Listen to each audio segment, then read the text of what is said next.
My wife and I decided to come to Franklinton, Louisiana, and revisit some childhood memories. I'm standing outside of First Baptist Church, Franklinton, Louisiana. It was a church that I attended during my junior high years of school. And right here, I've shared this story in sermons before, but right here, I'm standing at the very corner. I mean, literally, I don't think the fence has even changed, unless it's been an updated fence, and maybe so.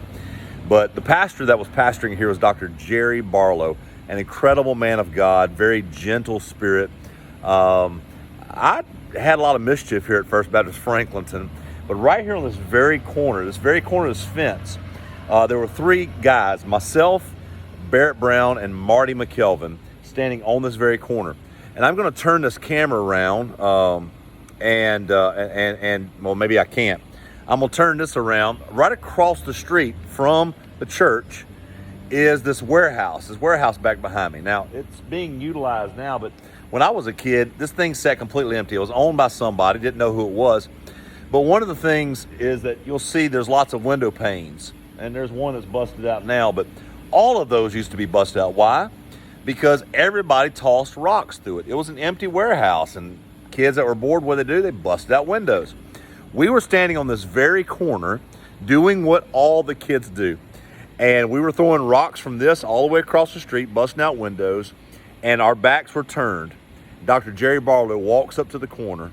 I'll never forget it. Gentle soul, never heard this man raise his voice. I never saw him really get angry. He stood right there on the corner, right behind it. He simply says, "Boys, what do you think you're doing?" Man, it was like the ghost left my body, right? I mean, that whole blood left my body, and I'll never forget it. He required all of us to call the gentleman. He gave our parents the number of the gentleman who owned this building, that we had to call him, tell him how many windows approximately we busted. I busted 5 windows out, and then we had to offer to pay for them, which my mother had a fabric store right across the street from this church. I had to work every day until I earned the money to pay off what she had to pay the gentleman for the windows I busted. But it's just always an incredible story to be able to come back to see something you've done. Praise God, I've grown up a lot, well, maybe since then. But I'll never forget Dr. Jerry Barlow, never forget how he handled it. I'll never forget busting out windows, doing it from the church. You can get in trouble at church. And it's just amazing how your mind can be flooded with incredible memories. What kind of a memory you got?